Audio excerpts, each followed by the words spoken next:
शिक्षकों को आपको पता होगा बस में बिठा के घुमाया जा रहा है, दिल्ली भ्रमण करा रहे हैं। सेंटर चेंज हुए इधर उधर हुए, उस पर क्या कहना है उनका? हाँ, उनका ये कहना है, हमने बोला कि आप 5 ये ले लो, तो बोले ऐसा कुछ नहीं है, हम सिटी तो 10 दिन पहले बता देते हैं। और पता अपना एग्जाम्पल क्या करे बाबूजी, मैं जब पेपर देने जाता था 3 साल CGL भी निकाला मैंने, तो मैं स्लीपर भी नहीं मिलती थी, धक्के खा के जाता था। तो उनका ये है कि बच्चे भी धक्के खा के जाए, फिर काय का डिजिटल इंडिया, फिर तुम देश को आगे ले गए हो, तुम आज से वही हो रहा है। रिपीटेड क्वेश्चन थे और जो AI वाले इन लोगों ने मुद्दा उठाया था कि AI से पेपर बनवा रहे हैं। उस पर उन्होंने बड़ा चलो कह रहे आपको पता है वर्जन पेपर दे रहे हैं हम, वर्जन पेपर है, ये सब थे, एग्जैक्ट शब्द बता रहा हूँ। कैसे बोले वो अनटच है, उसको किसी ने टच नहीं किया है, क्वेश्चन को बिना टच किए बन गया।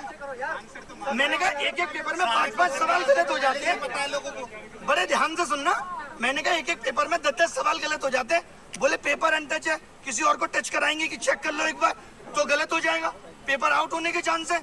आज आप देख लो जो लोग हमारे पेपर बना रहे हैं वो अपने मौसी के लड़के को भी बता दें, उनको भी नहीं पता ये पेपर किस एग्जाम में आएगा। मैंने कहा भाई आप सिलेबस में तो आपने दिया नहीं था, प्रोबेबिलिटी स्टैटिस्टिक्स आप सिलेबस तो दे रहे हो। बोले उससे क्या मतलब है, बच्चों को नहीं पता कि 12th बेस्ड है और 12th में सब आता है। तो मैंने कहा आप ये भी लिख दो कि भाई 12th बेस्ड है, NCERT पूछेंगे तो बोले लिख देंगे, ये इनडायरेक्टली तो लिखा हुआ ही है। कुल मिला के उनको किसी बात के लिए इतना सा रिग्रेट नहीं है कि बच्चे परेशान है या एग्जाम सिस्टम खराब है। उनको लग रहा है हम भी धक्के खाते थे, तुम लोग भी धक्के खाओ, धक्के खा के कोई नौकरी तुम्हारे हिस्से में आ जाए तो अच्छी बात है, नहीं तो नहीं। किसी भी बात के लिए उनको कोई रिग्रेट या परेशानी इस बात से नहीं है, वो मजे में है पूरे। और ये सर आप पूरे देश के शिक्षकों को आंदोलन करने के लिए बुलाए थे, आप मिलने के लिए DOPT से बुलाए थे सर। हमको लगता है कि देश के तमाम शिक्षक आए हैं, सारे शिक्षक लगभग आए हैं और इतनी संख्या शिक्षकों की थी। आज जो पूरा क्रम हुआ, जैसे प्रशासन का जो आप लोगों से बिहेवियर रहा, आप SSC चेयरमैन से भी मिलकर आ रहे हैं, आपको क्या लगता है जो ये पूरा हुआ? आज सुबह DOPT वालों ने भी बोल दिया था कि मिलेंगे। हाँ। फोन पे बात हो रही थी, बाकायदा नंबर आ रहे थे, ऐसे लग रहा था कितने सम्मान से बुलाया जा रहा है। तो आप सुबह से देख रहे हैं हर चीजों को सर, और पहले से भी लगे हुए हैं। कितना उम्मीद है कि आपके इस रिफॉर्म वाले आंदोलन से, इस मीटिंग से कुछ प्रभाव पड़ेगा या कुछ अंतर देखने को मिलेगा, कुछ सुधार होगा? जितना ज्यादा से ज्यादा बच्चा यहाँ के बैठेगा तो इस सिस्टम को ठीक करके ही जाएंगे, क्योंकि इतनी कमियां है ना। जैसे हमने बोला माउस और कीबोर्ड, हाँ ये मानते हैं थोड़ा माउस दिक्कत कर रहा है हर जगह माउस। हमने बोला एक बच्चा पीटा गया, बोले अच्छा बच्चा पीटा गया, वीडियो कहाँ दिखाइए, लिंक दे दिया कि भाई ये वीडियो है। उनको ये भी नहीं पता, वैसे उनको एक एक बात पता है, उनको हमारी वीडियो के एक एक शब्द पता है कि हम क्या बोलते हैं। उनको ये नहीं पता कि एक बच्चा पीटा गया है, बच्चों के साथ अभद्र व्यवहार हो रहा है। हमने कहा इन्विजिलेटर आप ऐसे ही रख ले रहे हो, बोले फिर कैसे रखें, चेक करने जाए कि इन्विजिलेटर क्या करता था पहले, नहीं करता था। तो कुल मिला के सारे जवाब उलूल जुलूल थे और मीटिंग बहुत ही बर्बाद हुई। जो फीस लेते हैं वो किस बात की लेते हैं अगर आप व्यवस्था ही नहीं करवा पा रहे हैं? फीस ले रहे हैं, गलत क्वेश्चन का पैसा ले रहे हैं, बस्ता रखने का पैसा ले रहे हैं, कह तो रहे हैं जो पैसा ले रहे हैं उससे रोडें बन रही है, रोड आप तो देख ही रही हो। बच्चों की बेरोजगारी से रोड बनवाइए। SSC कमीशन को ये बोलना चाहिए कि गलत सवाल के आंसर का 100 रुपए आपकी रोड बनाने में लग रहा है। और सच में रोड भी ले रहे हैं, सर रोड भी तो नहीं बन रहा है। धीरे धीरे इकट्ठे हो रहे हैं, पूरे देश से बच्चे को बुला रहे हैं, यहीं बैठे जब तक ये सिस्टम सही नहीं हो जाता। सुबह तक DOPT बहुत नॉर्मल था, बात करने में कोई दिक्कत नहीं हो, अचानक लग गई, कैसे इतने लोग आ गए, ये कैसे हो गया, हटाओ अब नहीं मिलेंगे, ईगो पे ले ली बात, वरना उससे पहले मिलने को तैयार थे। हाँ। चल रहा है, आप लोग अभी बवाल मत करिए। देखिए अभी संसद सत्र चलेगा, फिर 15 अगस्त आ जाएगा, उसके बाद दिवाली की छुट्टियां आ जाएंगी, फिर क्रिसमस आ जाएगा, फिर न्यू ईयर सेलिब्रेशन होगा, फिर मकर संक्रांति, फिर वैलेंटाइन डे, ये तो चलता ही रहेगा। समस्याओं का निदान होगा कब? उनका क्या होगा? ये सरकार की जिम्मेदारी नहीं है सर जिनका लास्ट टेंडर है उनका क्या? लास्ट अटेम्प्ट पे मैंने पूछा कि आपके पास तो DOPT से लेटर भी आ गया था, तो बोले उन्होंने यही तो कहा था कि इसको अग्रेसित करो, हमने कर दिया, रिजेक्ट कर दिया। अच्छा साहब बोले रिजेक्ट कर दिया। तो सर CGL में होंगे क्या कुछ चेंजेस सर?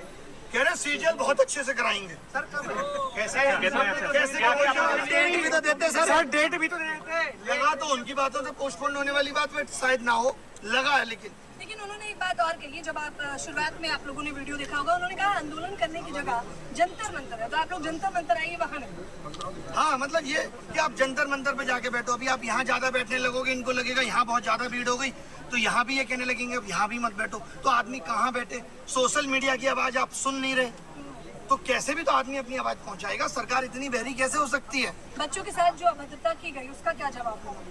बहुत खराब है ये। लोग बच्चे छोड़िए, आप टीचर्स पे लाठीचार्ज, उनको गलत तरीके से जबरदस्ती बस में बिठा के ले जाना, ये कितना गलत है। और वहाँ पे क्या कर दिया था, टीचर ये कह रहे थे कि भाई 4 लोग हम में से डीओपीटी मिनिस्टर से मिलना चाहते हैं, लेकिन उनका ईगो आज इतना बड़ा है कि वो किसी से नहीं मिल सकते। बात भी नहीं सुनेंगे बच्चे। मैं आप सबको कैमरे के माध्यम से बताना चाहता हूं कि ये 1 साल की भर्तियां 3 लाख करोड़ का घोटाला है, और वक्त आने वाला है, सबके प्रूफ दूंगा। 3 लाख 3 लाख करोड़ के घोटाले। आप क्या अपनी नौकरी से 50,000 रुपए की उम्मीद कर रहे हैं, जहाँ इतने बड़े बड़े स्कैम चल रहे हैं। ये एडुकेटी का आना इतना आसान नहीं है। अच्छा, वो लोग शिक्षक का काम भी बता रहे हैं, वो कह रहे हैं आपका काम तो शिक्षा देना है, आप लोग आंदोलनकारी बन गए हैं। और जो बिना पढ़े लिखे नेता है वो शिक्षा पे पॉलिसी बना रहे हैं। ABCD नहीं आते बाबूजी को, राजस्थान के शिक्षा मंत्री बन के बैठे हैं। हम इनको शिक्षा पॉलिसी बनाने दें, एजुकेशन पॉलिसी बनाने को इनको दे दें, और शिक्षक बता नहीं सकता कि आपके सिस्टम में खामियां क्या है। ये तो अगर वो दोगलापन है। हाँ, अगर वो गलती ही स्वीकार नहीं करेंगे तो आप क्या करने वाले हैं? आप खुद देखिए, 5 साल पहले बोला CET लेंगे, तब तक मनसाएं ठीक थी। CET लेने का मतलब ही साफ साफ ये था कि भाई कॉमन एंट्रेंस टेस्ट होगा, बच्चा एक बार फॉर्म भरेगा। इनको लगा ये तो गलत हो रहा है, रेलवे अलग से 500 करोड़ कमा के दे रहा है। आपको पता होगा रेलवे में 500 रुपए फीस ले लेते हैं और कहते हैं 400 वापस करेंगे। कब वापस करेंगे ये नहीं पता है। 1 करोड़ लोगों की 400 रुपए फीस रख कर बैठे हैं। गलत सवाल पूछने पे 100 रुपए इसलिए लिए जाते हैं कि आप किसी सही सवाल को गलत ना बताएं, लेकिन अगर वो सवाल गलत ही है तो इनको 100 रुपए वो वापस करना चाहिए। एक बच्चे से 2,500 रुपए वसूल रहे, तो इन्होंने कमाने का जरिया बना लिया। अभी एडुकेटी 100 रुपए दिए जाते हैं। 100 रुपए, और एक पेपर में अब हो गया है कि 20 क्वेश्चन गलत, यानी 2,000 एक बच्चा देगा प्री में, और कम से कम 1,000 देगा मेंस में, 3,000 देगा एक बच्चा। इसमें तो संख्या बढ़ती जाएगी। अच्छा सर, इसीलिए हर क्वेश्चन हर साल बढ़ रहे हैं। हमारे टाइम पे एक भी गलत नहीं आता था, फिर 2 गलत आए, फिर चस्का लग गया पैसे का, उससे रोड बन रही है। अच्छा सर, आप SSC चेयरमैन से मिले, कोई किसी और आयोग के चेयरमैन वगैरह से, जैसे आपका आंदोलन जो था या जो कह रहे थे डीओपीटी से मिलने का मतलब इतना ही था कि हमें आप पूरे एग्जाम सिस्टम पे बताओ। हाँ। खाली SSC में ही नहीं, आप बाकी के एग्जाम सिस्टम पे भी बात करो।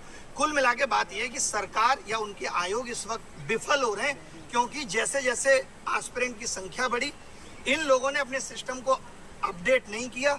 आज आधार ऑथेंटिकेशन के लिए अलग कंपनी का सहारा ले रहे हैं, एग्जाम कंडक्ट कराने के लिए अलग कंपनी का सहारा ले रहे हैं, उसमें जो सर्वर सपोर्ट लग रही है वो अलग कंपनी की लग रही है।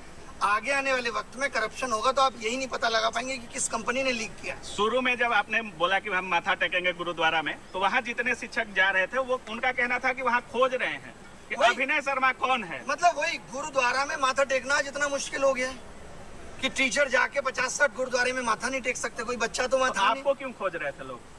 सर ने सबको एकजुट किया है, क्योंकि ये सबको पहली बार हुआ बुलाया है। और हमने आह्वान किया। एकजुट आपने किया। वही क्या कर लेंगे इससे, मुझे खोजने से क्या, मैं तो हर जगह अवेलेबल हूँ। डिटेन कर लिया गया, आप कैसे बच गए सर? बाल बांका कर ले, मैं तो कह के आया था। मैं कौन है वो जो भागता है? मिल्खा सिंह से तेज भागता हूँ मैं। अभिनय साहब जी जिंदाबाद। जिंदाबाद जिंदाबाद।